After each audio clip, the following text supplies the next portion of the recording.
ഷാരൂൺ വധക്കേസിൽ ഈ ശിക്ഷ സംബന്ധിച്ചുള്ള വാദത്തിന്റെ നടപടികളിലേക്കാണ് ഇപ്പോൾ നെയ്യാറ്റിൻകര കോടതി കടന്നിരിക്കുന്നത്. അതിൽ പ്രധാനമായും സ്വാഭാവികമായ നടപടിക്രമം എന്ന നിലയ്ക്ക് പ്രതിയോട് ആണ് കാര്യങ്ങൾ കോടതി ചോദിക്കുക.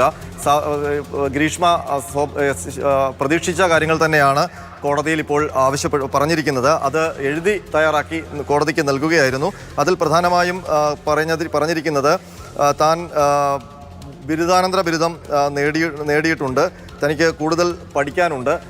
ഈ ബിരുദാനന്തര ബിരുദം അടക്കം നേടിയതിൻ്റെ സർട്ടിഫിക്കറ്റുകൾ ഇപ്പോൾ ഗ്രീഷ്മ കോടതിയിൽ ഹാജരാക്കി. ഈ രേഖാമൂലം നൽകിയ ആവശ്യങ്ങൾ കൂടാതെ അതിനൊപ്പം തന്നെ 24 വയസ്സ് മാത്രമേ തനിക്ക് പ്രായമുള്ളൂ, മറ്റ് ക്രിമിനൽ പശ്ചാത്തലമില്ല എന്നും ഗ്രീഷ്മ പറയുന്നുണ്ട്.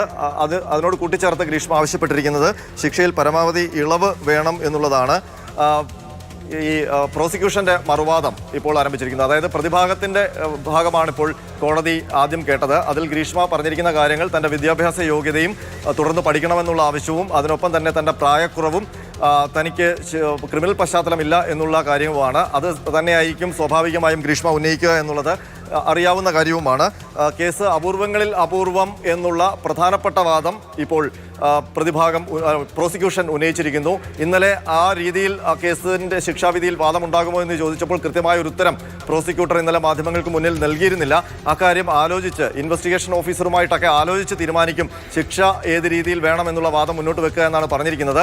ഇപ്പോൾ അപൂർവങ്ങളിൽ അപൂർവമായ കേസായിട്ട് ഇതിനെ പരിഗണിക്കണം എന്ന് പ്രോസിക്യൂഷൻ വാദിക്കുമ്പോൾ അത് ക്യാപിറ്റൽ പണിഷ്മെന്റ് വേണം എന്നുള്ളൊരു ആവശ്യത്തിലേക്ക് പ്രോസിക്യൂഷൻ പോകാനുള്ള സാധ്യതയാണ് ചൂണ്ടിക്കാട്ടുന്നത്.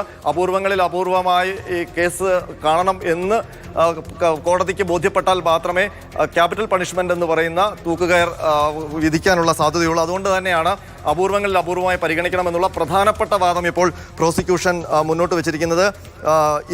ഒരു ചെറുപ്പക്കാരനെ അല്ല പ്രതി കൊന്നത്, സ്നേഹത്തെയാണ് കൊന്നത് എന്നുള്ള വാദം പ്രോസിക്യൂഷൻ മുന്നോട്ട് വെച്ചിരിക്കുന്നു. അതായത് പ്രണയം നടിച്ച് അതൊരു വഞ്ചനയിലേക്ക് കൊണ്ടുപോയി ആ ചെറുപ്പക്കാരനെ കൊല്ലാനുള്ള പദ്ധതി തയ്യാറാക്കി അത് നടപ്പാക്കി എന്നുള്ള കാര്യം സൂചിപ്പിച്ചുകൊണ്ടാണ് ഇപ്പോൾ പ്രോസിക്യൂഷൻ ഒരു ചെറുപ്പക്കാരനെ അല്ല കൊന്നിരിക്കുന്നത്, സ്നേഹമെന്ന് പറയുന്ന വികാരത്തെയാണ് പ്രതി കൊലപ്പെടുത്തിയിരിക്കുന്നത്.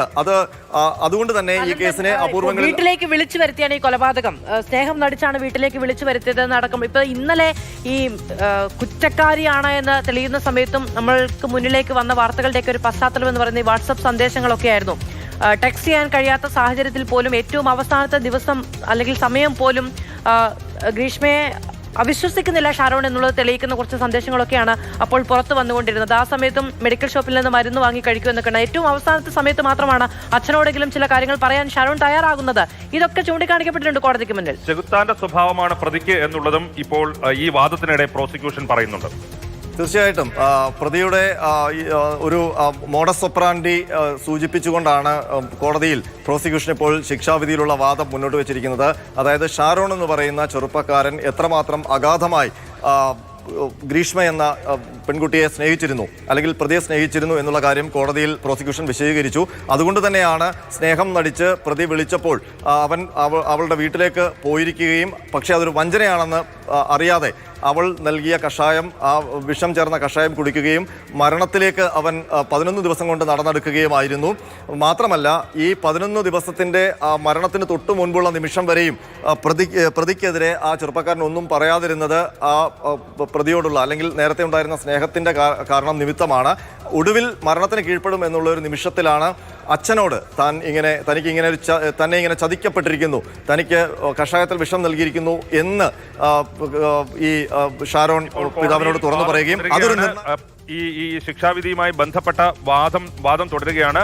ഗ്രീഷ്മയ്ക്ക് പറയാനുള്ള ഭാഗം ഗ്രീഷ്മ എഴുതി നൽകി. തനിക്ക് പഠിക്കണം, അതുപോലെ തന്നെ പ്രായം കുറവാണ് തുടങ്ങിയ കാര്യങ്ങളാണ് ഗ്രീഷ്മ എഴുതി നൽകി. പ്രോസിക്യൂഷന്റെ വാദം ഇപ്പോൾ തുടരുന്നു. പ്രതിക്ക് ചെകുത്താന്റെ ചിന്തയാണ്, ക്രൂരനായ ഒരാൾക്ക് മാത്രമേ അങ്ങനെ ചെയ്യാൻ കഴിയൂ. ഒരു തവണ പരാജയപ്പെട്ടപ്പോൾ വീണ്ടും കൊലപ്പെടുത്താൻ ശ്രമിച്ചു എന്നുള്ളതാണ് പ്രോസിക്യൂഷൻ ഉന്നയിക്കുന്ന പ്രധാനപ്പെട്ട വാദം.